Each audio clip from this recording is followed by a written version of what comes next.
What we are discussing this morning, since 6-month milestone or millstone state of the nation under Kenya Kwanza. Already in studio we have Jane Kihara, MP Naivasha. Good to see you this morning, Mheshimiwa. Also joining her is Irene Mayaka, nominated Member of Parliament, and Essie Okenyuri, nominated Senator. Good to have you ladies in studio.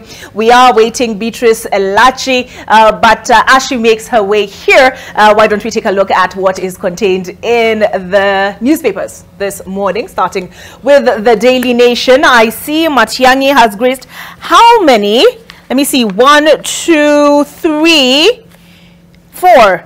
4 front pages, being the Daily Nation, Taifa Leo, the Standard, and the Star. This is what the Daily Nation has to say on the subject. The deal that saved Matiangi 4 days after meeting between 3 MPs and President William Ruto brokered a ceasefire. The Directorate of Public Prosecutions yesterday declared the former Cabinet Secretary a free man, saying he had no case to answer. All right, so I am curious what my panelists will have to say. There she is. Mheshimiwa Elachi has walked into studio right on time as we're just getting into the newspapers.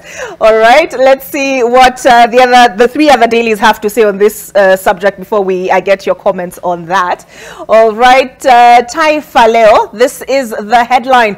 Ruto asamehe Matiangi. Utawala wa Ruto ulioahidi kuepuka kisasi dhidi ya mahasimu katika siku za hivi majuzi wamekuwa ukiashiria dalili za kumfungulia aliyekuwa waziri wa usalama msururu wa kesi, lakini ghafla ukapiga abautani baada ya mashauriano na viongozi mbalimbali. Je, kunani? And then the Standard puts it this way. Let me see, Matiangi case, the intrigues as the DPP was arriving at the conclusion to drop charges against former Interior CS. A flurry of meetings were taking place to manage Gusii politics. So their view is different. The Daily Nation, Taifa Leo, Nyumba Moja, Nation Center, take the view that the meeting President William Ruto held with Gusii leaders influenced the dropping of charges. The Standard takes this view that as the DPP, like the two events were not, did not inform each other, but as the DPP was arriving at the conclusion to drop charges against former Interior CS, a flurry of meetings were taking place to manage Gusii politics. And the Star headline still on Matiangi is this: how ex-CS Matiangi escaped DCI's noose. There was also fear of Kisii region rebelling against President William Ruto's regime. I'm curious, Mheshimiwa Kihara, what you make of the choice of headline for these 4 dailies. Thank you very much for having us. First and foremost, Matiangi is a big name. He has held that very, very big ministry, and his issues have to be followed by everybody. But also we must realize that DPP is an independent office, and he has complained before of being given cases with no evidence. So if he tells us that there was no enough evidence to charge Matiangi, we just take it as that. I think whether they met or they didn't meet, the fact remains it's the DPP who said he does not have enough evidence, and he doesn't want to take uncooked case just to lose. So that's the way I would look at it. All right. Yes. Essie and Irene, is this close to home? I'll start with you, Irene. Before I get, this is extremely close to home, and I like the fact that our senior here recognizes that Matiangi is a big name, because yes, he is. For us, from Gusii, Matiangi is one of the sons that we are extremely proud of, because he did a fantastic job. He implemented policies in this country that were amazing. He's one of those guys that was not all talk, he was all action. And to be very honest, first of all, this administration was targeting him. Yeah. And then now the president knows that towards the end of this month, he's coming to Kisii and Nyamira. And he knows how people back at home hold Matiangi in high regard. this was going to be extremely uncomfortable and extremely embarrassing for this administration if they were to come to Kisii before resolving these issues, because DCI really has nothing on Matiangi. Matiangi was doing his work while he was in office. He was loyal to his boss, which is what most people are, but he was also very a very active guy. So we shouldn't be brokering deals and making it look like they're saving him, like they're getting him out of the news and they're helping him and all that. Leave Matiangi alone. That's what I just want to tell these guys. And I hope this is not a way of ensuring that they silence him, that he can no longer speak, he can no longer be out there just because they feel like they want to put him in a certain bag. Don't put Matiangi in a bag. You cannot put Matiangi in a bag. Whether you like it or not, he's a big deal in Kisii. All right, but the reason that Matiangi should be left alone, is it because he's a big deal in Kisii? Not really. I mean, that's one part. And he's not a big deal just for the sake of it. Matiangi is a big deal because he has done a fantastic job. Yeah, not only for the people in Gusii, but for Kenyans at large. Some of the very good policies that have been implemented, even in the education sector, are as a result of Matiangi. Some of the things that have been implemented in the internal security sector are as a result of Matiangi. So for me, it's not only about him being a big person, but it's also about, let's not target people for the sake of it, because we feel like there's some sort of revenge line that we want to pursue. Because for me, this is what it was. Okay. It was a revenge line that was trying to be pursued. All right, just for clarity, and I'll come to you, Essie, and Mheshimiwa Elachi, but just for clarity, should the lifestyle audit reveal that there was something fishy in the way he obtained his wealth, are you comfortable with saying then the authorities should pursue him? Then they should. Then they should. Just as they should all the other cases that they keep dropping. Because just follow the right procedure, follow structure.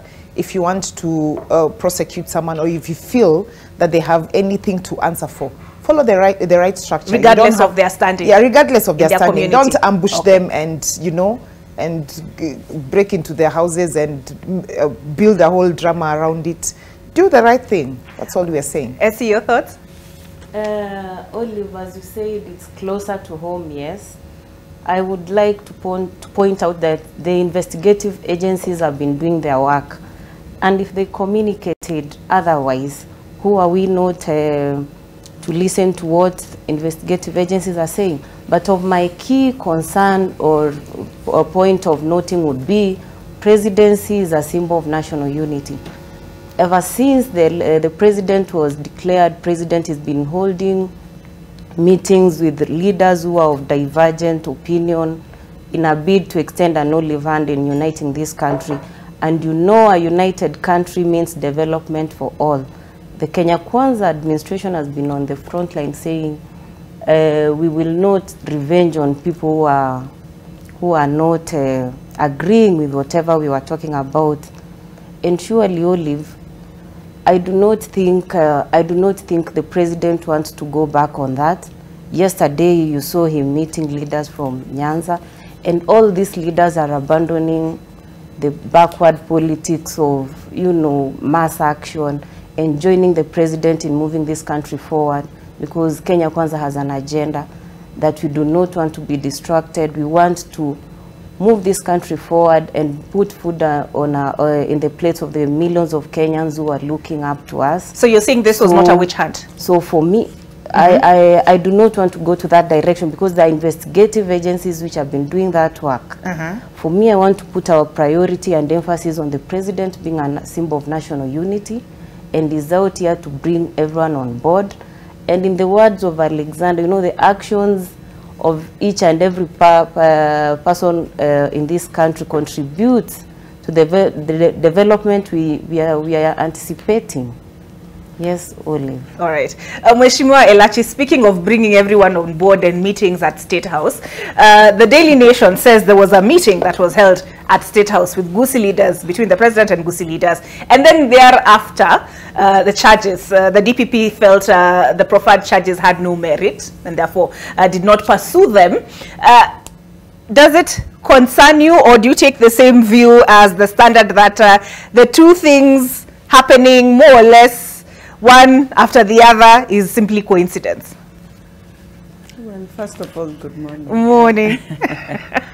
For me, I think, you see, since ever we started now removing people from the DPP, I mean, we have not asked so many questions about that.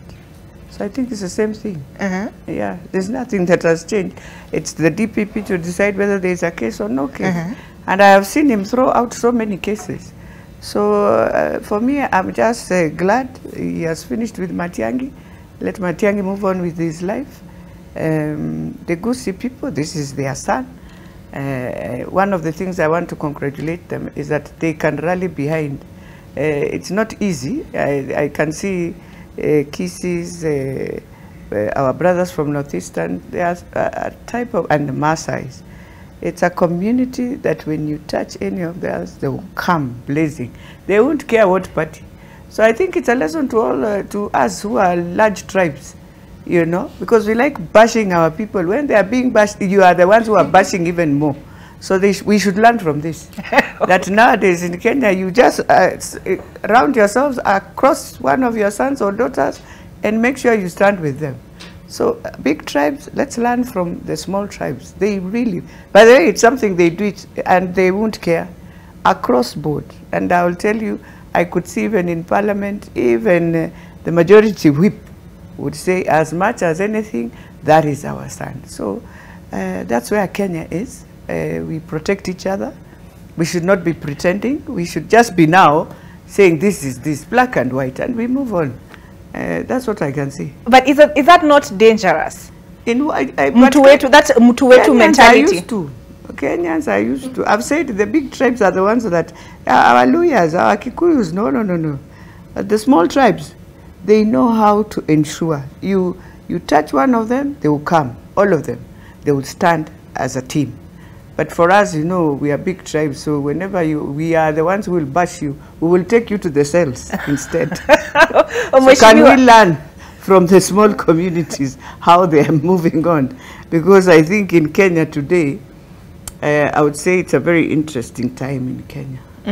Yes, and while I say that, I'm not saying that it's a good thing or a bad thing.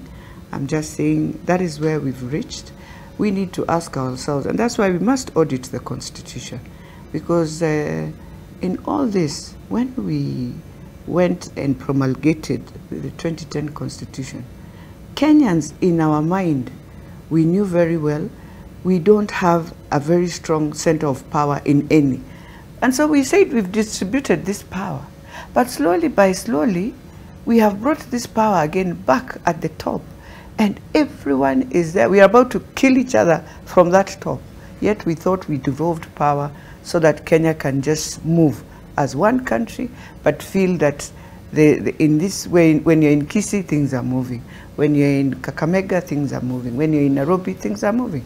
Okay. But I think we've just changed ourselves. The mindset has never come out of the old constitution. We must come out of it. Yes. Okay, speaking of centers of power, Mheshimiwa Kihara, this is a DPP who has admitted that he came under pressure under the previous administration. How do we know that in this case he did not come under pressure from the powers that be? That will be speculation, because when he said that, things were different, the leadership was different. And we all know, some of us have been there, we all know what it felt. Like some of us were de-whipped from committees, because that is the most they could do for us. We didn't have any other offices other than those. But I want to say that the administration has changed. And the current administration has pronounced itself that we're going to follow the rule of law. This revenge matter, much as my sister here thinks it was revenge. The president himself, his deputy, have said that we are not revenging, and we move on. We have an agenda. for this country. We had a manifesto that we want to take to address. So I would just take it as that the difference between the two administrations is like heaven and earth. Yes. All right. So let me just quickly look through the statement that was released by the Office of the Director of Public Prosecutions, signed by the Acting Deputy Director and Chief of Staff Lilian Abuo. And it reads as such that the Directorate of Criminal Investigations forwarded an inquiry file to the Office of the DPP, and they asked for it to be perused and for advice on the same, and it was received by the Office of the DPP on the 8th of March. And this file related to the allegations that Dr. Matiangi on the 8th and 9th of February jointly conspired with another to publish in the media, to wit, the former CS for Interior was invaded with a garrison or battalion of unidentified people from the security apparatus of this country, either EACC, either KWS, either the police.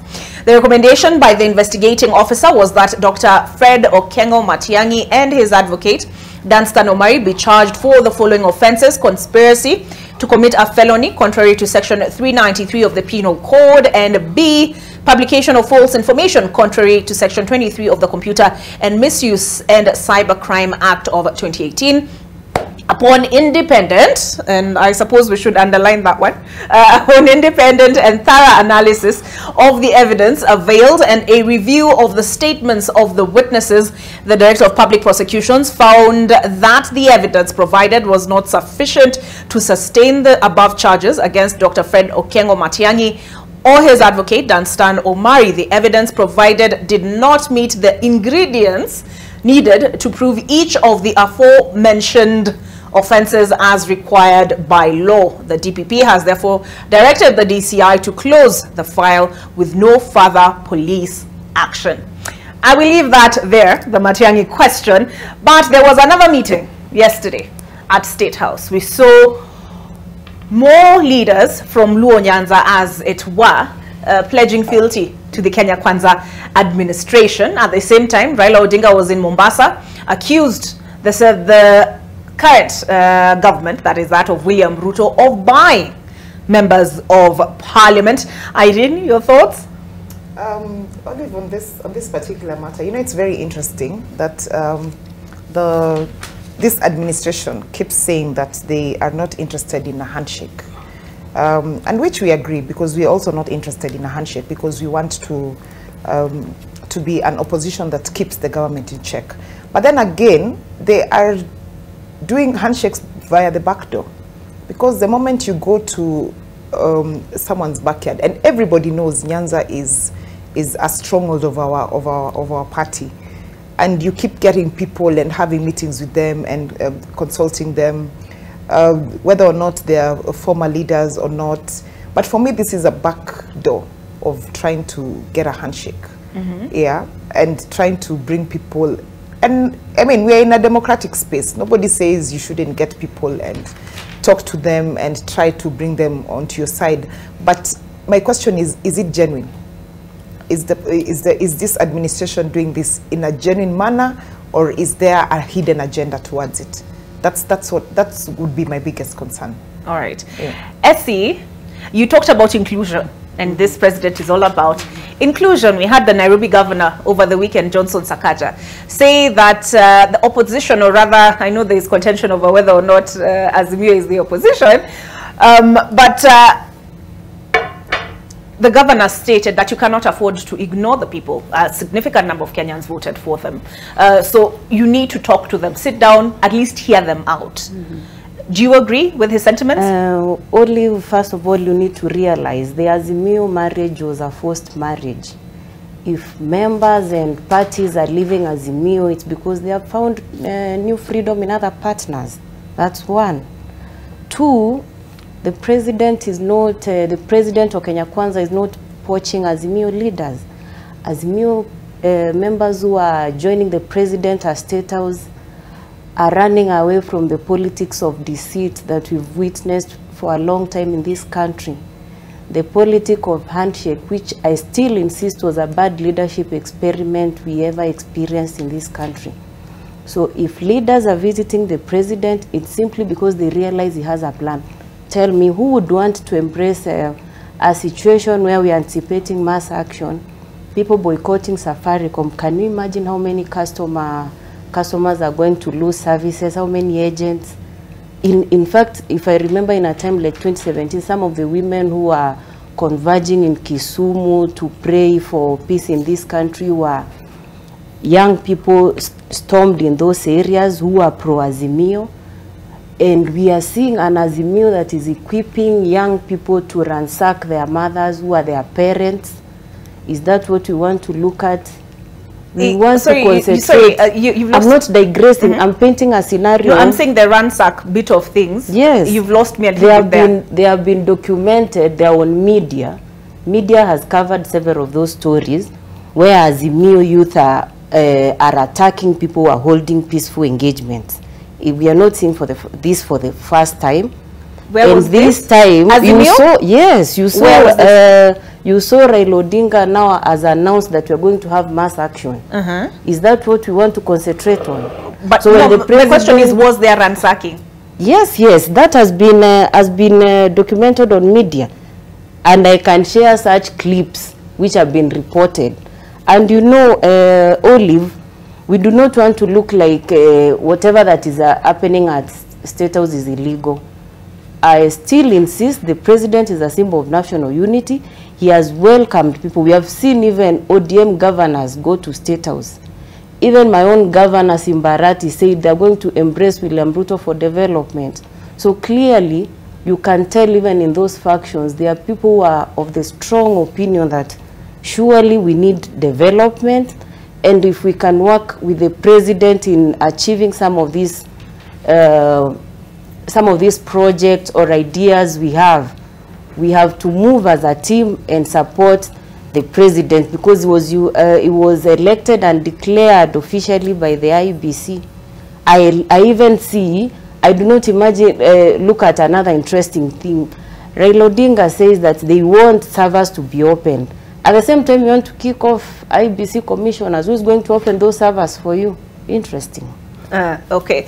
Mheshimiwa Elachi, is there cause for concern, or the furore that we have seen around these visits to State House are not deserving of the attention? But I'm just looking at William Ruto's William Ruto's Twitter handle to get a sense of who was at State House, right? Okay, let us see. Nyanza leadership led by former governors Evans Kidero, Jack Ranguma or Koth Obado, so that is former governors Nairobi, Kisumu, Migori, who have agreed to work with Kenya Kwanza. A couple of images here. I see Rose Nyamunga as well. Let me just scroll through the accompanying tweets. All right, I have missed it, but this is another subject we'll come to discuss as I pull that back up.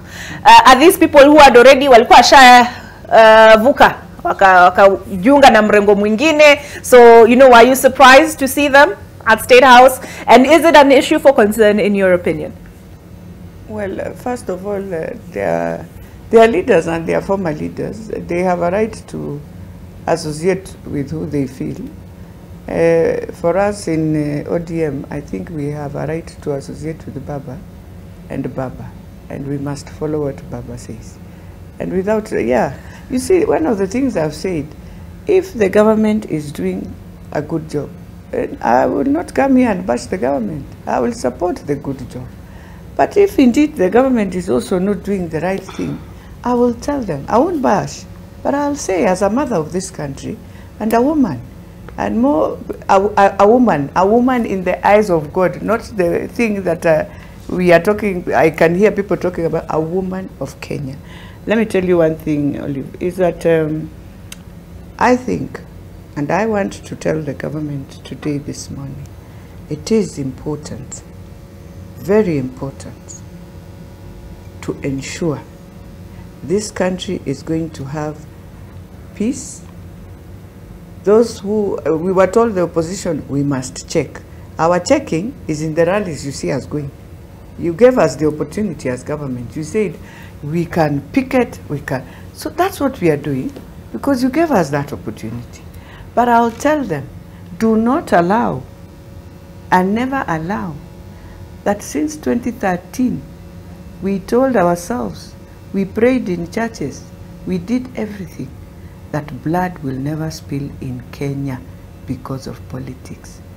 How I pray it should not happen after we have finished the election, that we have young people who are going to die. It will be very sad. The most saddest thing. In fact, the whole world will look at us and wonder. And so sometimes I will say the way Governor Sakaja is saying, it does not matter. No, it's not about handshake, by the way. No, it is about let us work in agreeing with all the other leaders, because they carry half of the country, they carry. Let's not lie to that. And therefore, it's just important to listen. And by the way, a good government, even if you won't implement what they're saying, a good government listens. But you see where we've reached, we engage in politics, both of us. So now we have forgotten which one is government, because we are all of us on the race of answering each other. This one's go, you answer. This one, as women of this country, I am just looking and I face back and I see where we've come from. And I'm like, it is so easy to trigger Kenya to a very different trajectory. If we, and we should just stop pride. You know, it doesn't help. Even the Bible tells you that pride will not help you. It will take you to the worst what you are not thinking. And so for me, most important is I respect the leaders who have gone, but for us who have to check government, we must stand firm and check government. And as I repeat, where government does good outcome here, I will say here, indeed. But for now, I will want to plead with the government. Indeed, these are tough times. Tough times that you see, even if you want to buy unga for people, there's no that unga. And so sometimes when you see you're in such a pandemic, just the same way we were in COVID, and don't forget, yesterday was the date, the first COVID young girl victim. Yes, I saw that. Was pulled up. Yes. Yeah? So you can imagine, 3 years down the line, we can see the effects. Everywhere in the world, people are now collapsing back to support their own countries. It's not that they are agreeing with their leaders. So what is this in Kenya that we just can't see what is happening and try and just forge on? Call in a dialogue. That does not mean you are doing a handshake, because all the leaders, all will be on that table. They will say what they feel is right, is wrong. Just the same way we are talking about IEBC. What do you want with IEBC? We are going to boundaries. I keep on telling the government, that is the day you will remember there will be no political party. There will be tribes fighting for their boundaries. They will hate each other, yet you're in one party and you will see how people are going. So instead of waiting for that time, make sure we amend everything now before we just go to that thing called boundaries that we need to see. Now constituencies, some of them being removed. Are we willing to do that as Kenyans? Will it not bring again ourselves to a conflict that we never wanted? So it's not sitting pretty. It's not sitting pretty. All right. So and for me, even in Nairobi, it's even the most, by the way, in Nairobi, I just hear people talk.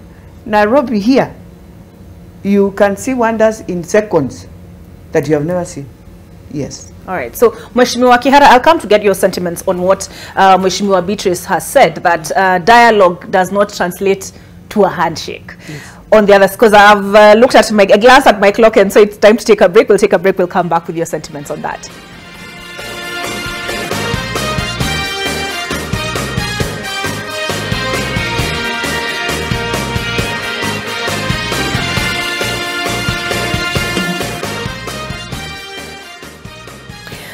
Welcome back to AM Live, and we're looking at, is it possible that Raila Odinga Raila Odinga's influence in Nyanza is waning, and that is informed by a meeting at State House yesterday where former legislators met with the Ruto presidency. Let me just put it that way. William Ruto, DP Rigathi Gachagua, and I had listed the governors who were there.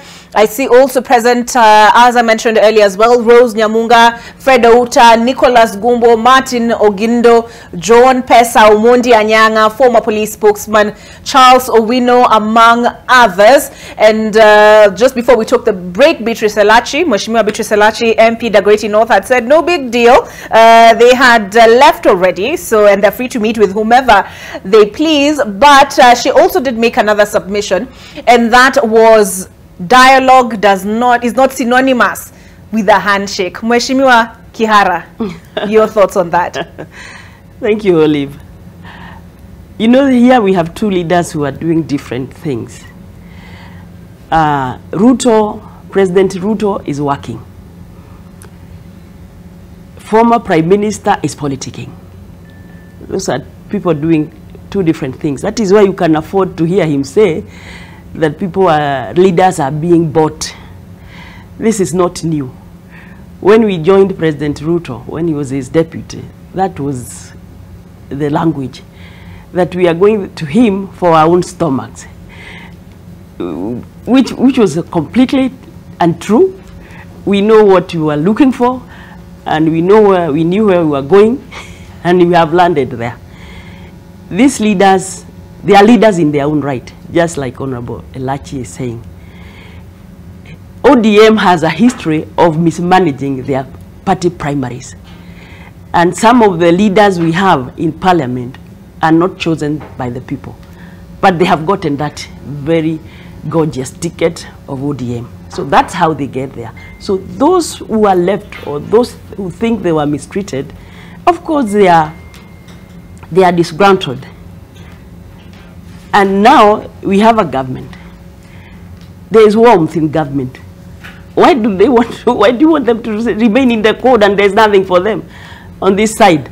So and also the president, just like a senator here has said, being a symbol of unity, he wants to reach to every corner, and he has said just that. If getting to Nyanza is talking to those leaders, and why not? Because there's nothing for them the other side. And they are leaders, and they are people of prominence. You know, Honorable Raila is lucky because the masses down there, the small man in that region is with him. But the leaders, I can assure you, some of them are not there by choice. It's just because they have to do it because of the masses. Yeah. That is why you hear Mheshimiwa Mayaka says those guys can never be elected in their region. So it is a dishonesty of some kind, but also let William Ruto, our president, reach to each and every corner, because they need development. Beatrice here is on ODM, happily in ODM, but she also needs development. If it's going to come from seeing the president, and why not? Because now we are not politicking anymore. The only person politicking is Raila Odinga, and of course Matangi. I had my friend, you know, I was in Kenya sometimes. I had Matangi saying the servers must be opened. Then I asked myself, Matangi, where you voted, your polling station, how many votes did Raila Odinga get influenced by you? What is it that is being opened? So let's not forget, we are here doing different things. We are in parliament, legislating.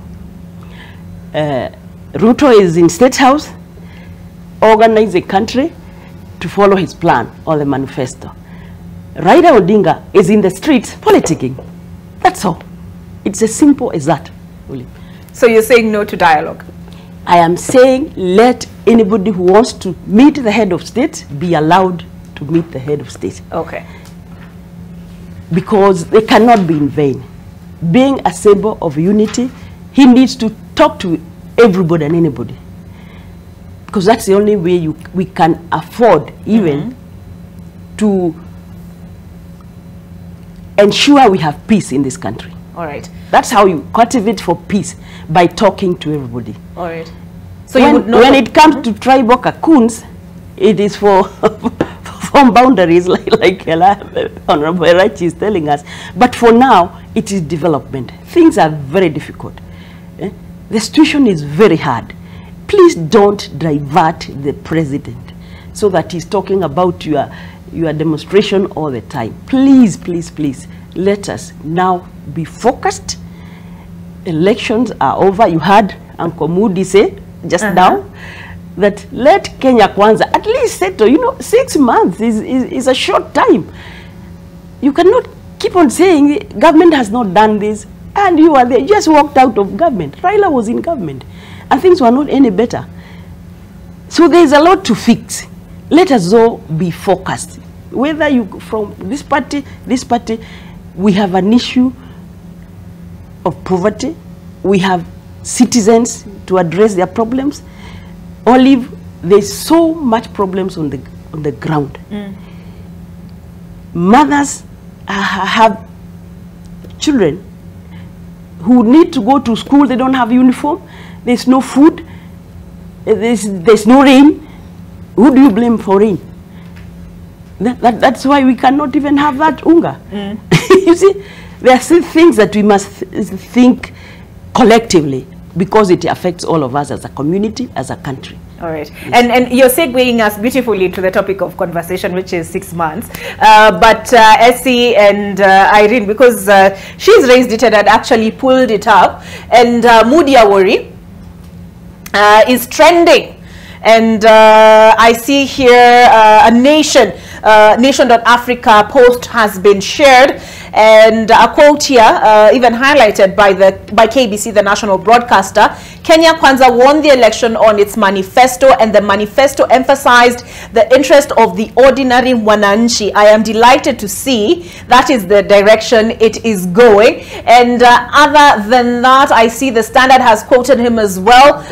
We need to leave sideshows. Elections are gone and a new government is now in place. Let us always work together and ensure our constitution is respected, and all shall be well. Irene and then Essie, in the interest of balance, what do you make of Honorable Moody Awori's statements? Olive, before I even go to Uncle Moody, I just want to do a rejoinder to some of the things that my colleagues have said, because number one, I get very worried when I hear my sister, Senator Essie, saying that while doing mass action, Azimio youth ransacked women. I mean, this is something that really concerns me, because I've not seen it in any media that coming out, and it's something that I would actually like to see, because I've been in those rallies and I have never seen our youth going out for women and harassing them and doing the things that she said, and that is something that we really need to get into. And then secondly, also mass action and prosecuting a matter in the court of public opinion is a right that is actually engraved in the Constitution. When you see our party leader and the people, as we call him, the people's president, going out there and talking to the masses, it's because Kenyans are hungry. Food is expensive. The cost of living in this country is extremely on a high. Yeah, a lot of families are struggling to even have a meal a day on their table. And so he's not out there just politicking. He's out there trying to find solutions into what are these things that Kenyans are going through. And Raila is one person who has always been on the right side of history in terms of defending the masses and coming out on behalf of the people. And that is why he's called the people's president, because for him that has always been the first thing that he does. And yes, it is a fact. The leaders who went to see Ruto yesterday are people who left ODM a long time ago. Yeah, they vied as independent members. They did not get the seats that they wanted. And let's not take it away from ODM, because if you look at the election of 2017 versus the election of 2022, we actually increased the number of MPs that we currently have. So So that's not a party that you want to dismiss and say that it's having people running away from it. Even in my own backyard in Gusii, in 2017, ODM did not have any elected MP. Right now, we have more than 5. Yeah? In Nyamira County, out of 4 MPs, 2 are from ODM. So that's not a party you want to dismiss just yet. And coming to what I've seen that Uncle Moody said, as we like to call him, respectively, I think Uncle Moody needs to get into the space of what is going on in the country. Because when he says that this administration is actually looking out for the common Mwananchi, I don't think he is factual. He's being factual. And actually, I had Musalia Mudavadi saying that Mama Mboga has been the main focus of this administration. If anything, they told us that they're doing bottom up, but it looks like it's actually bottom last right now. Yeah, because number one, they told us the cost of unga would go down. You know, Olive, right now, it's actually these sufurias that you see our people hitting as they do their demonstrations. It's actually cheaper to buy a sufuria than to buy unga in this country. Things are extremely terrible. Number two, we've seen this administration on every other Sunday doing prayers. And there's nothing wrong with praying. Absolutely nothing wrong. And praying for rain. But we forget that this rain that we are praying for, yeah, I'm glad that in Kisii and Nakuru, it's rained in the last few days. But these are 2 areas, like I cannot remember the last time it did not rain for more than a month in Kisii. Why? Because we want to forget that the actual problem that we have is that Mau forest, the one that Raila was fighting for and saying that people should not cut down trees. We forget that the Mau escarpment is a catchment area it's a rain catchment area for not only Kenya, but for East and Central Africa. And these are things that 20 years ago, Raila used to tell people, don't cut these trees, because one day we will start suffering as a country because we will not have any rains. So even if we are praying, let's also remember that some of these historical problems are things that we ought to have resolved. Yeah? Because yes, it's raining right now, but the rivers are dry in Gusii land. Yeah? So while there was no rain, people were actually buying. For the first time, I saw people buying water in Kisii, which is really scary for me. So let's not, I just want to remind this administration, do not forget the promises that you made to these people. Do not forget that the votes that you got were on the hindsight of that you are fighting for the hustlers, because the hustlers are suffering. Yeah? NSSF increased. Universities, people are paying for more. I keep asking myself, is it that this administration doesn't want people to get degrees, or what's the issue? Because why would you raise the university fees?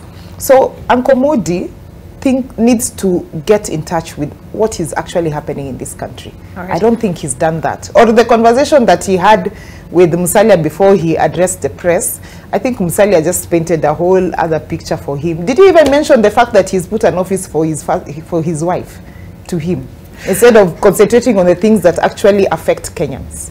All right, Mheshimiwa, on the question of fees, President Ruto did say there are no immediate plans to raise university fees, but Mheshimiwa, as you know, now I had to pull up nation politics, because I would have gotten into trouble with our digital team that I'm sure everybody else tweeted except them. No, they did tweet, so do follow them.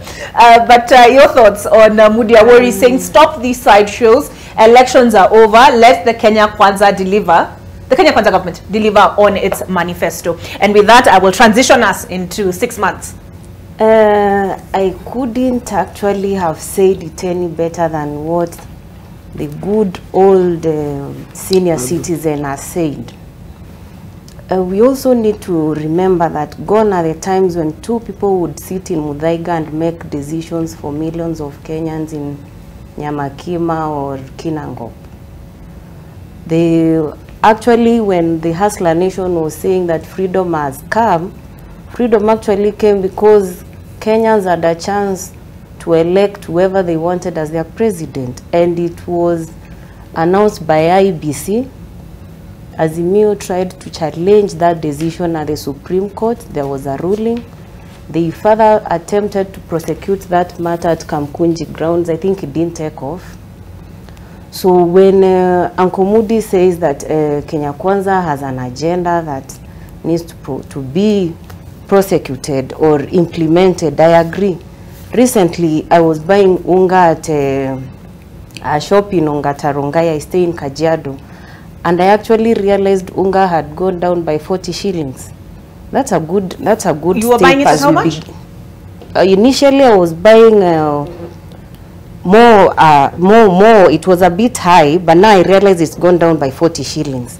That's one of the positive things I'm saying. But jumping quickly to make a... Sorry, just so that I can counter check. Which yes, brand?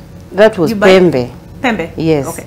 So to do a rejoin on some of the issues that have been raised, you noted that the brand of politics in Nyanza is changing, partly because there's a generational thing that is coming up. This time we have very many people who are elected, very many young people who are also nominated both at the county assemblies and at the Senate and National Assembly. That has partly largely impacted on how people from Nyanza are doing their politics. It's no longer about being in ODM, being in Kenya Kwanza. People will tend to look at your agenda first. And what my sister, Honorable Irene, fails to notify you that they're actually trying to revive their rekindling presence in the region.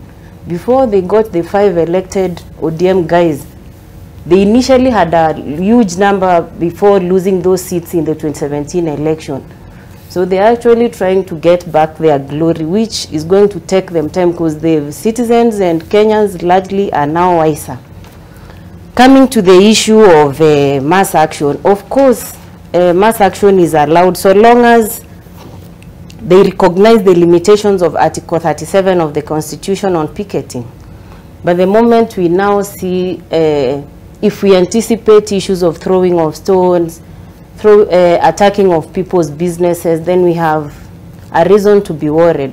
So far, I have not seen such instances, so I think they're proceeding on well.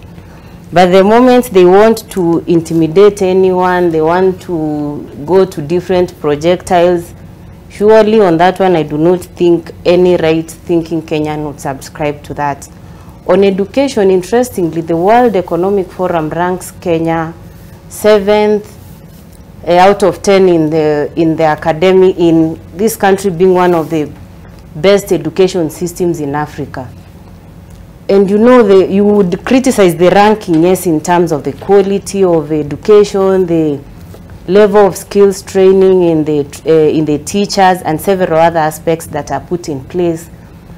But coming down to what the Kenya Kwanza administration, like in the education sector, for the first time, we are having the highest number of recruitment of teachers, and this was done at the local levels there. This time there's nothing like, you have to know someone. Most of the people went through that competitive process, actually got recruited.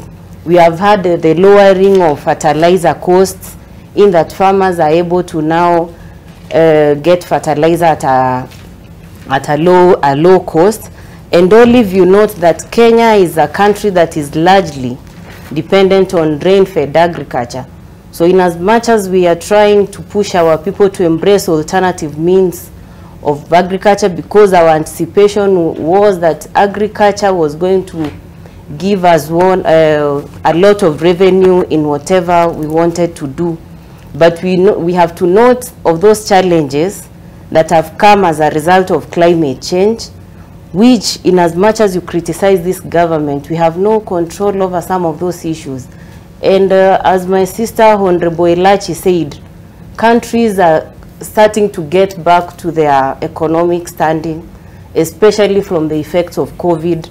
Climate change has not only affected Kenya, but the effects are well seen in our country.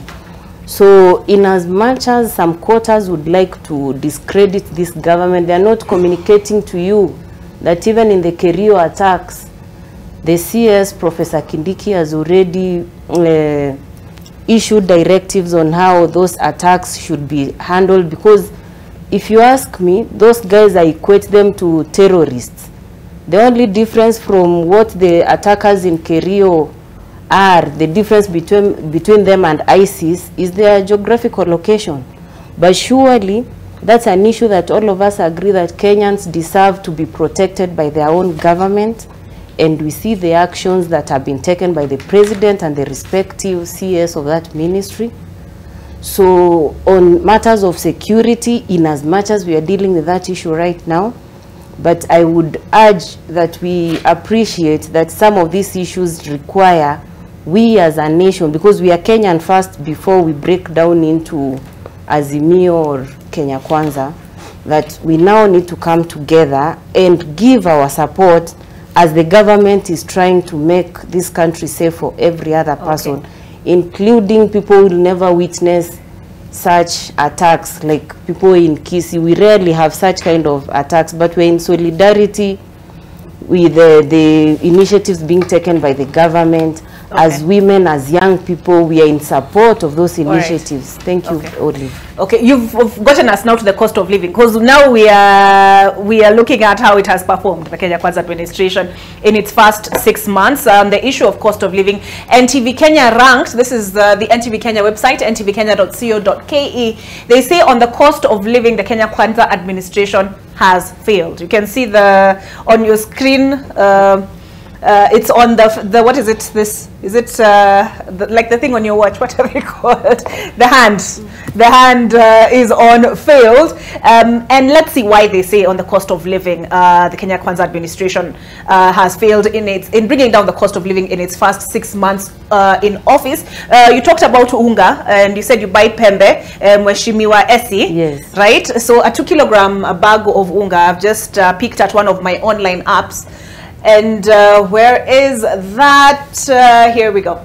Is retailing 2 kg at 190 Kenya shillings. But why does NTV Kenya say the Kenya administration has failed on the question of cost of living? And they've done quite the write-up, but during his inauguration, President William Ruto emphasized the importance of addressing the cost of living by stating that the problems Kenya faces are related to production. The president stated that maize harvest forecast for the previous year, less than 30 million bags compared to the normal 40 million bags. He stated that in order to address this, the government would bring subsidized fertilizer with a price drop. However, with failed rains, Kenyan farmers have struggled with crops drying up, and the country is now facing the worst drought in 40 years. To address this, the government embarked on drought relief efforts. The president established the National Drought Response Steering Committee, but its impact has yet to be felt as the number of people affected by the drought continues to rise despite billions being raised. Even though prices for some items such as flour and fuel have fallen slightly, the majority of Kenyans are still facing a cash crunch due to the lack of jobs exacerbating their situation. Honorable Elachi, you said where they are doing well, you will admit. Where they are not doing well, you will also point out. You're not about bashing, but constructive criticism. Do you agree with this assessment on the cost of living? Yes. I'll say this. I mean, in the cost of living, it is tough. It is tough outside there, and I thought that the maize that was supposed to be imported duty-free will have arrived. But you see, that's why I say some of these things we must accept, all of us as leaders. Even when we were campaigning, we lied to our citizens. We refused to appreciate that post-COVID is coming to affect everyone. We refused to appreciate at that time that the Ukraine war is going to cost us. And so we decided to blanket it. But now, today, even if you ask for that maize, where are you getting it across the world? There is no maize. So as leaders, we lied to Kenyans. We absolutely lied that we will have, because there's, even if I walk in which shop, there's no unga to buy. And when I walk even in my constituency, like on Saturday, I had roughly 5,000 people, but you can't get them even the food to give them. And you can see, and every person is passing and asking you. And I know all of our leaders here are going through the same. That's why I said, if we become a country as leaders, that we will take responsibilities on what we have said and we are unable to do, then it will work. But because we have refused, we want to just keep pointing out, yet when you ask them, okay, give me the shop where I'll buy the unga. Okay, you're going to bring this unga, you cannot sell it. Trust me, if you bring unga today in Kenya, put it in any shops, the way I was hearing CS saying, they will have shops. Those shops, young people will enter and carry all those things for free. They will tell you, this is government. Hii ni mali ya serikali. So we must accept, on the high cost of living, we must sit down as leaders. Our people are suffering. If you want to know a Kenyan is suffering, go in a market where you have just mutumba for kids, for children, and see how many people can try and just go down there to pick a few things. The moment you see by somebody is telling you the whole day, I haven't seen even a shilling, but they've been in that market the whole day, then it is for us leaders to accept. We must think and think through how are we, and what are our priorities. I think also government should just check the right priority. Food should be the first thing. Food. There is nothing as dangerous as when one is hungry. Today when you walk into Lavington Olive, in the evening, the children you'll find there, thousands. They are not chokoras. They are children. They have come out from this, from their home, from school, and you can see we are even trying to give a few, like those who are in getting a primary income, they are able to get a meal. That meal, this child comes with a lunch box, will save for the brother. They will take it at home. We can't have a country where our children are going to go through that. We must, that is where I'm saying, stop and reflect, because you cannot be also a leader who runs a nation where people are about to die hunger. I saw the other day in Beirut, in Palestine. I mean, yes, they are fighting, but when you look at their market, as worse as they have dry food was in the market. Yes, it's high, the costs are high. I saw a tray of eggs going at $3. That's roughly 600 shillings or something here. Yet, people are able, yes, to find. In Kenya, we are unable to find. I went the other day in Central Province, Kereini, where the cells are of our prisoners. And the person who supplies there was telling us that he is now buying one cabbage, and he's in the rural, and he's supposed to supply it for the prisoners to eat at 80 shillings. He's wondering, am I just giving, what will I, yes, what will I get? Yeah, cabbage is even now 100 bob. It's not a joke. That's why I'm saying, as leaders, why can't we prioritize our country? Why can't we see what is wrong and agree? And all of us to stop being selfish to each other, but to ask ourselves, how are we going to sort ourselves when we know rains? Now we are in March, mid-March, there's no rain. It means we are going to April. Trust me, if we do not just turn around in the streets of Nairobi, everyone will walk out, from those who come from my side, the other side, they will be looking for anything to make food. And that is when we will know how disastrous Nairobi can be. And at that time, you'll find us running heckless with the administration, it will not work. It is because people are hungry. We must sort it out. Okay. Yes. All right, we need to take a break, but we will come back. Mheshimiwa Kihara, I will get your thoughts on the cost of living. I think you already prosecuted the question of fertilizer. And Mheshimiwa Kihara, you are talked about, you can't blame the Kenya Kwanza administration for the lack of rain. But then again, the situation in Ukraine had been minimized on the campaigns, and the impact it has on Kenya's food security was minimized. I agree with Mheshimiwa Elachi on that, on the campaign trail. On the other side of this break.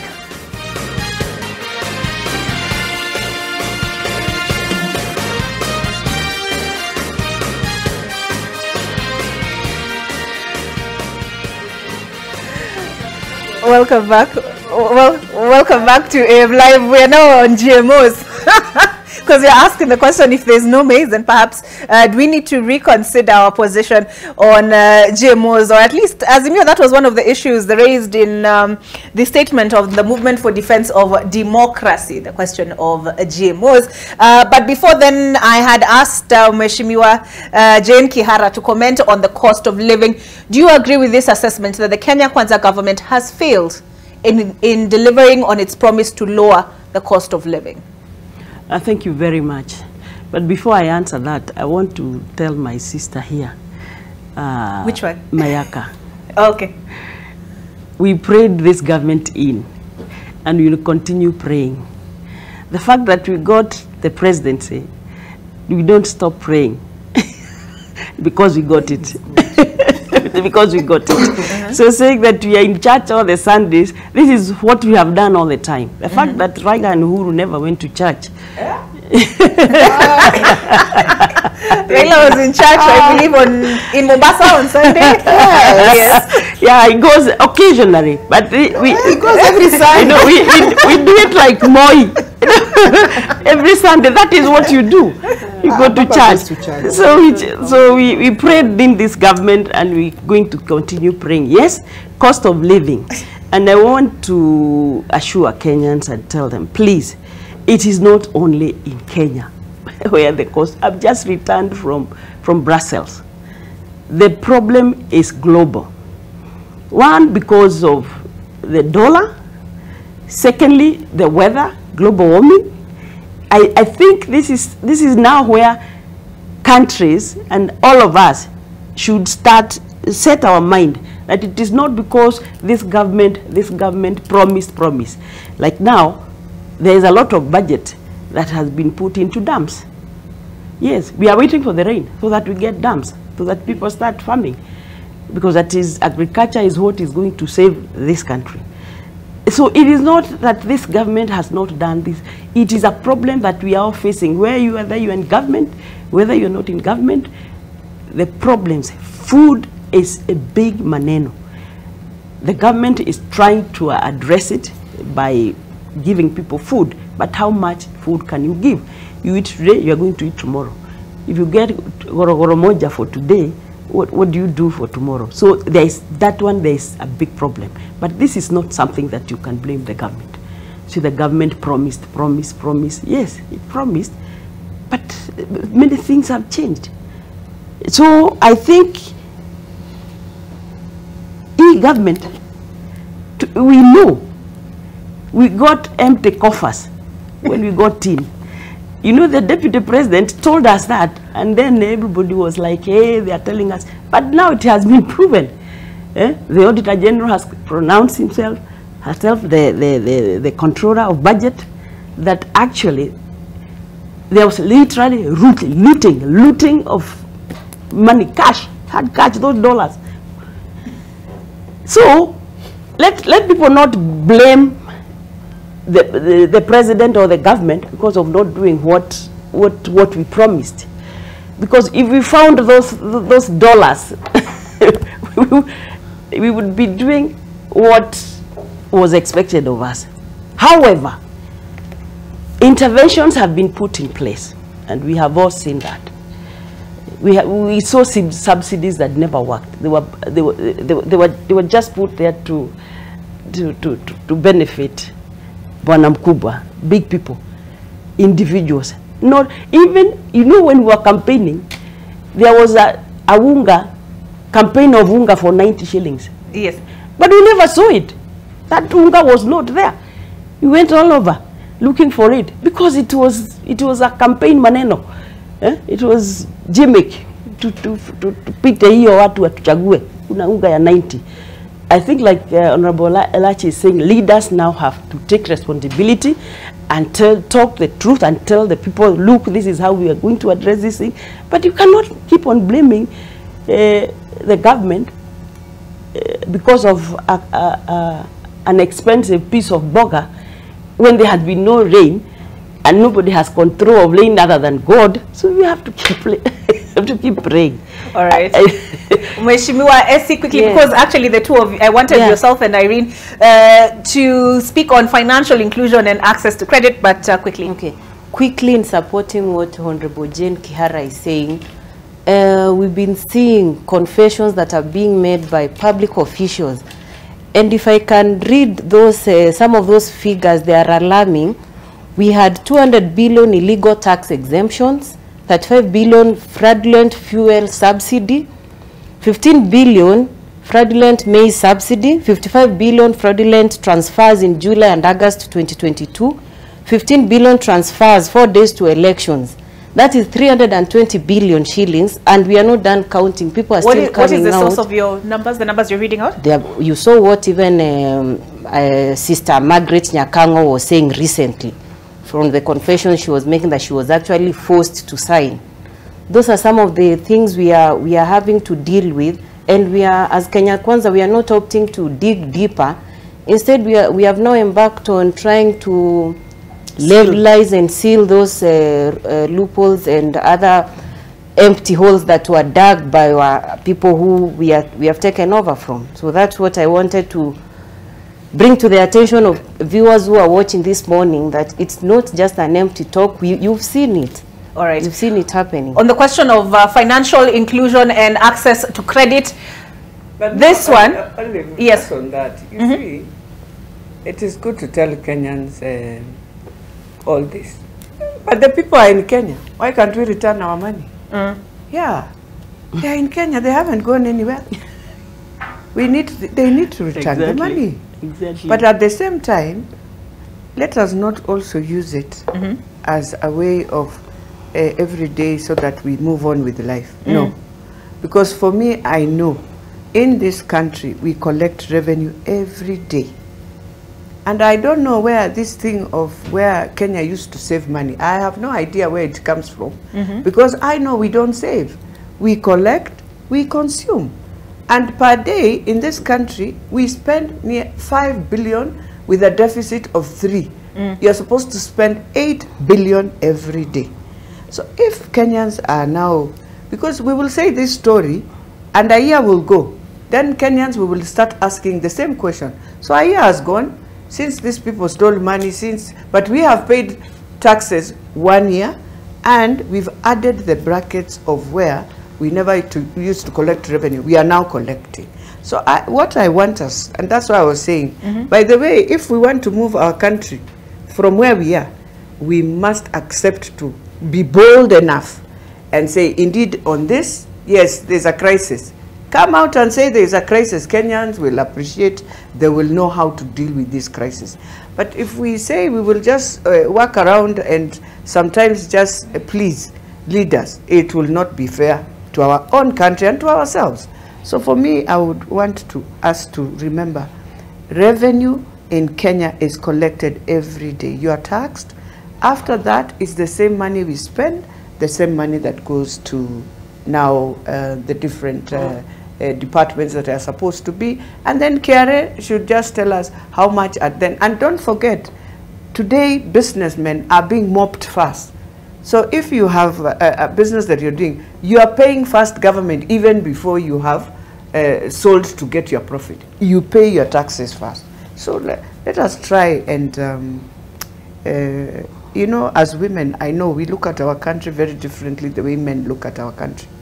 And I think women, we are more bolder, and that is why we will say something. It will not please many people, but it's the truth. Yeah, because we know in the end, anything that will bring a crisis, it is our sons, our daughters, who we have given birth, that are going to have that crisis. And so I would want government now, in June, as we table down now the budget of 2023-2024? Yes. We want to see a serious itemized budget. If we are serious, we stopped the subsidies, fine. Today I would have wished somebody to tell me, with what we removed from subsidy, we have saved 320 billion, because we've removed them. And it can now go to help Kenyans to do 1, 2, 3, or even go to pay debt, because I think that is what is really choking us. Yeah, we pay debt. And if we can pay our debt and use the little money that we have to do development the right way, definitely we will spring back.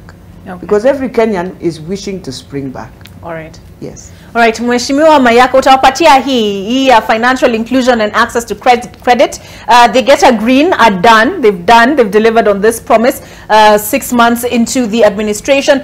And this is the basis for that grid. Wamepata. President Ruto pledged to establish a government fund that will allow Kenyans to access money through their mobile phones. The government then allocated 50 billion shillings as the Hustlers Fund initial capital. Since then, the president has launched 2 Hustler Fund products, a personal loan and a micro loan, with the goal of providing cheap credit to segments of society that he said had been neglected for far too long. All right.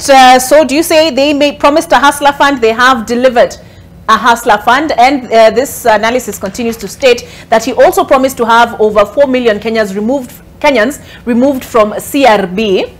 And following his directive to the Central Bank of Kenya, institutions such as Safaricom, KCB took the measure to have defaulters taken out of the blacklist. Utawapatia hii, Irene?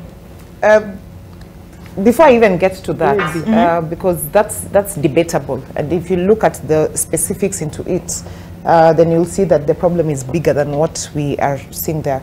I just wanted to mention quickly on the issue of cost of living, and the reason why I blame the current administration on that is because, number one, when Ruto was making when he took his oath of office, and in his speech he was talking about how he's going to bring down the cost of living. One of the biggest problems that we have right now is because he over-sensationalized his speech. Yeah, there was no specific economic deep dive into this particular matter before he spoke about it, and that's where the problem is, because when you promise people green and then you give them red, then people will have an issue with you, because they're like, where is the green that you promised us? And that green is not coming through. So we need, as a country, we need to look at the specifics of why are we where we are? Why is it that the dollar, the Kenya shilling performance versus the dollar keeps going up every other week? The other day I was in Zambia, and I was actually embarrassingly shocked to learn the performance of the kwacha versus the dollar is at 20.40. Yeah. They're actually economically doing better than we are as a country, and we need to find out what the issue is. DP said the other day that we are now waiting for farmers in Zambia to grow maize, and we are looking at having this particular issue sorted out from September, when that maize comes to Kenya. Yeah, but the issue is also about the cost of growing food in Kenya. Yeah. The cost of a jembe right now, Olive, compared to the cost of it a year ago, is crazy. So even farmers don't have these inputs. The fertilizer that they talked about that was subsidized has not gotten to the people back at home. I was in Keroka the other day, and people in Keroka asking, where is this fertilizer that you are told by the government? But coming back to the issue of the economic situation right now, and one of the problems that I have, it might not look like a problem right now, because the government can do what it needs to do to make sure that the Hustler Fund keeps going. But this is a fund that has not been anchored in law. Yeah, we did not see it going through the parliamentary process, the budgetary process, for it to start getting disbursed. Because what is the actual source of this money? That's a question that we need to ask each other. Yeah. And then number two, I keep asking, we have Uwezo Fund, we have the women fund, funds that have been working. Yeah. What was the big deal with ensuring that these funds are more accessible to people rather than bringing on board? Because when you give someone a loan for 500, then what business do they start with 500? 500 that you can't even buy 2 packets of unga with. What business are you starting with 500? What has been the success rate of this fund? Do we have any success stories of people who've actually had this fund and they've started small and grown their business, even for the last 3 or 4 months? Do we have an indication of that? Right now, our best lending rate is at 8.75. The financial economists out there and the experienced bankers have already given a projection that by the end of the year, this will be at 9.5%. Banks have already increased their lending rates in terms of mortgage borrowing and personal loans. Yeah. So let's not hide from the fact that we are in a grave economic situation, and the financial debt of this country does not look good. Yeah. Okay. All right. For those wondering, Irene is a CPA. That's why those numbers come so easily to her. Mheshimiwa Kihara, is she being unfair, do you think, on the question of the Hustler Fund? I think she is, because what we when we were campaigning, what we got to know is that there's somebody down there who only needs that 500 and start something. Maybe it's in that market. Mama Boga needs 500 shillings. She'll get food for the children in the evening. And that's why we came up with, even with the wheelbarrow. Because that is the lowest.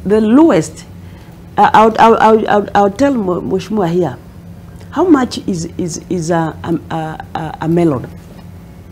A big melon, how much is it? Let me check. I'll pull it up just now. A melon? A melon, yes. It depends. In a supermarket, you can even buy it at 800. I'm seeing honeydew melon is 500. Yeah. Exactly. You want a melon. I have seen women, and not one. In fact, they're telling me, Mheshimiwa, give me 500. I buy a melon. I slice it, because that is business for profit. That's how down you can start. And you know the fact that it's 500 and you're able to return in just a week. In fact, they're returning in a week and getting more and doing it. So don't despise that. Because maybe, you know, sisi mshahara iko hapo, labda you don't know mahali tuko. All right. I'm saying this is a global problem. Please let us remember that. Olive, I told you I was in Brussels last week. Yes. I saw demonstration by farmers who demonstrated in the streets of Brussels with tractors, the tractor drivers. They were, I cannot even tell you why they are demonstrating. Like 500 tractors on the road. They are, although nobody really gets to know, because you know it's not like here where when there is a demonstration you leave what you are doing because maybe you had nothing to do. You only know there is a demonstration because you have seen them, and maybe the road to where we are going for a meeting is closed, or we are going to go that way. So this problem is all over, and people are addressing it differently. I think Honorable Elachi has put it very clearly that it is not the administration, it is us as a country. And let nobody cheat anyone that the president is not doing anything about these issues. He is addressing it as we see at his own level. He's all over doing something to seal the hole that Honorable Elsie is saying. We should not dig deeper by borrowing, because where we are deep down is because of borrowing. So if we keep borrowing, then instead of we are going to bury ourselves, how do we address it? I think let us say now we have a government in place, and all of us is to assist this government, and we assist our people, and we tell people the truth. All right. And they are here. People know, and people are willing to wait, because these problems did not just start with the Ruto government. They started long, in fact, even before campaigns. All right. The economy was still doing very badly. But just because we said we are going to fix it, now everything is that you said. We didn't say it's going to rain. I wish we could, because we would have had rain. Because this is what we should be praying now, for rains. All right. There are people who will get rain one day, just one day, and they'll get boga kesho. So they'll start, they stop bothering Mheshimiwa Elachi and Jane, and maybe, and of course you. You know, when you talk about prayer and rain, I'm so sure I will get so many tweets about that subject. But before you ask which melons are these we are eating, melon sweet yellow is 225. Yes. I'm seeing melon honeydew lemon is 225. Thorn melon is 150. Cat melon sweet is 245, and cat 62 shillings for 250 grams. Anyway, much less than 500. And Essie, I'll come to you. I just want to, like review a couple of other things. Cut on borrowing and government spending by 300 billion. The NTV Kenya analysis says that is ongoing.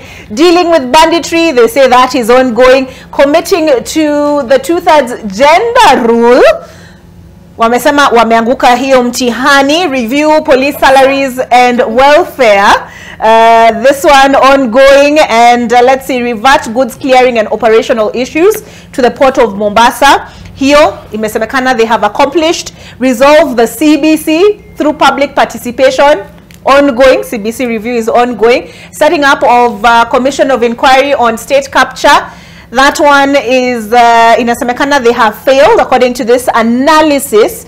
Affordable housing, ongoing. I predicted that one. Let's see which other promise has been evaluated. I think that's it for now. But it seems we are all going back to that cost of living question. Essie. I wanted to note that we cannot actually limit this conversation to just unga and fuel.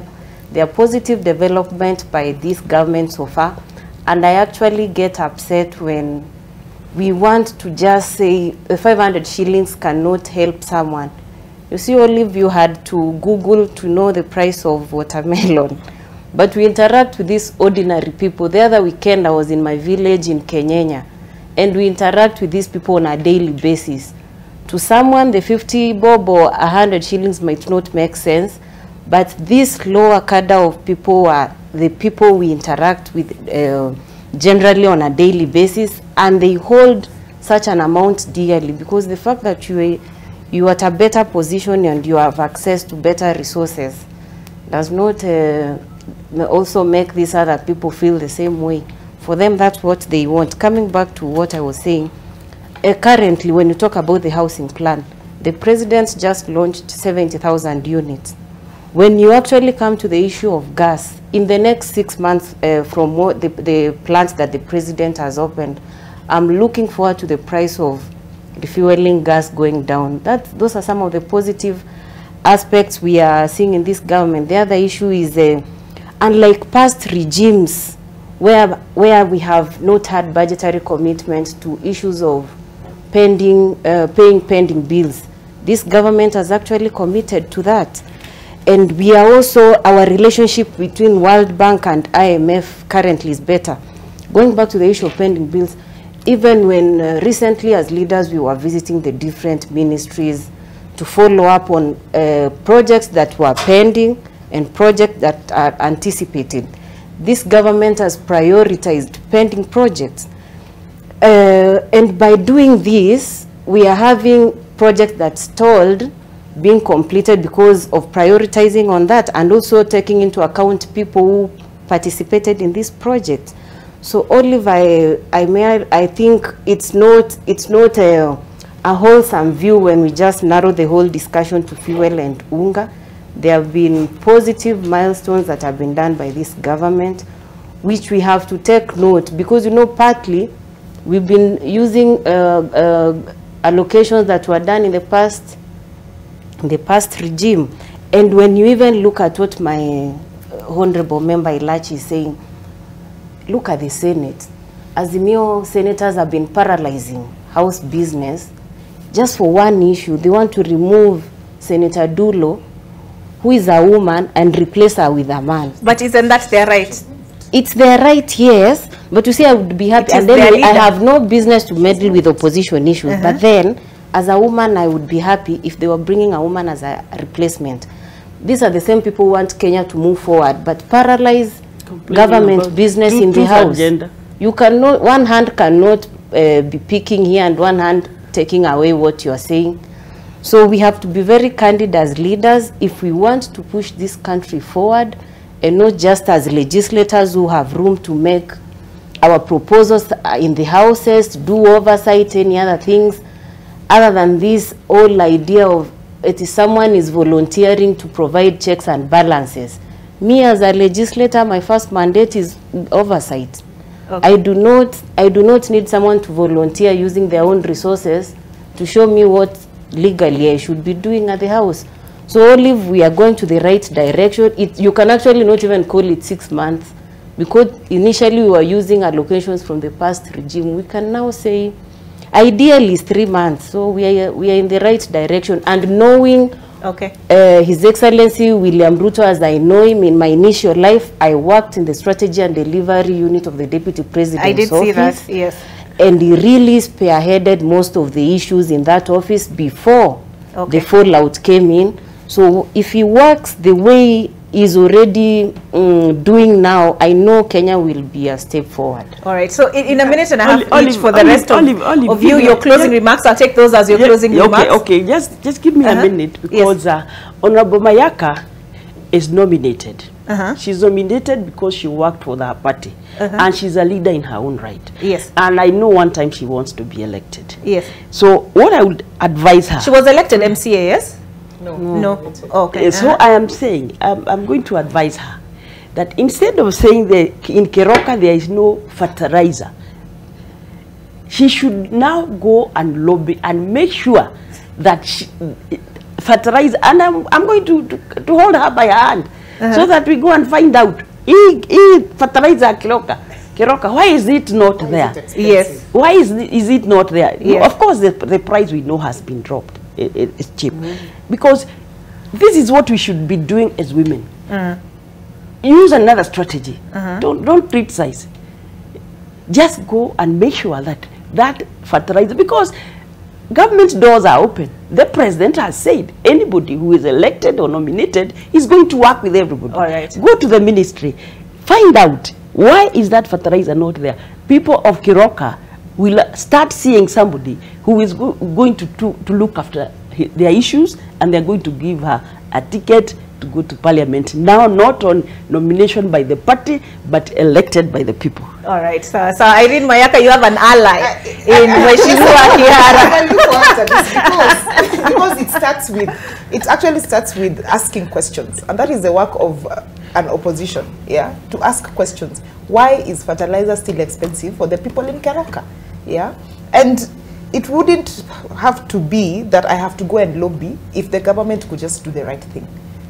But I will follow her, because the people of Keroka have to get that fertilizer. But let me just say this as I finish. And you know, as Senator Essie was talking about the issues in Senate right now, I was flashing back to some of the things that the speaker, the former speaker Muturi, once said when he was the matter of changing leadership in the National Assembly came through.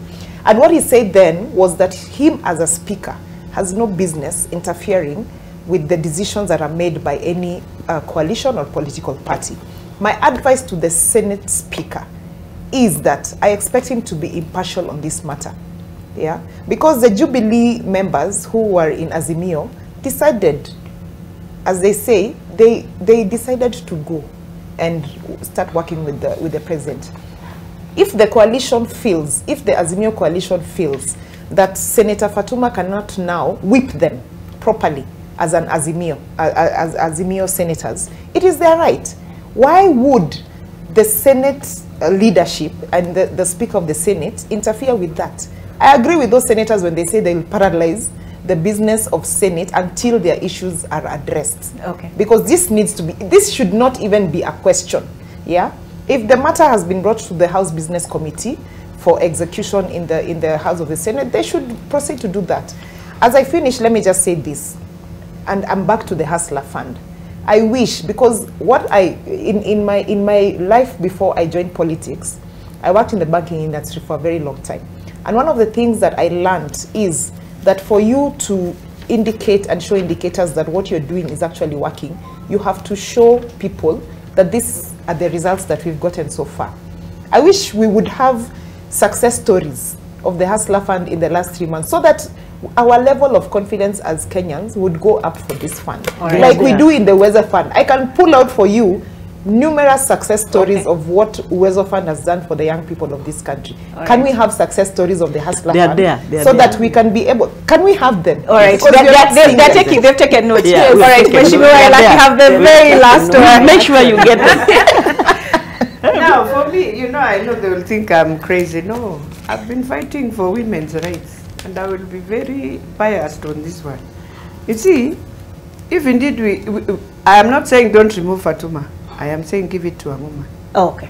This matter of men just fighting to get positions that were for women. By the way, in Parliament, if we are serious, and if we are not really coerced so much in issues that are, give it to a woman who is in Azimio to be the leader then.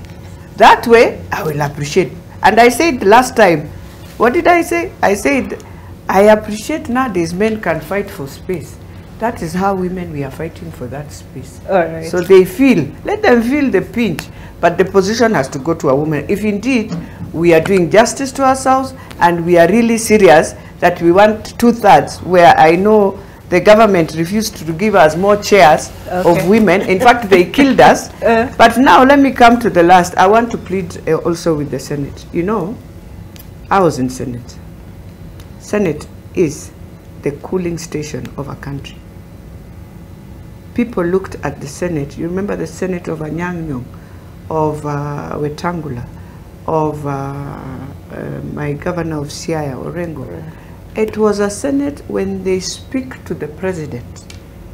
He has all ears and he realizes the country needs attention. Now I need that Senate. In fact, it's like the National Assembly is becoming the house where it can command the president. But it's very sad. Okay. Why you are senators? It's because you can go above your politics and ensure the country listens. That today, Baba will not be moving, or Baba now has become now the one who is moving the nation to listen. Those days, that Senate I learned in was to command, and the president will call and listen.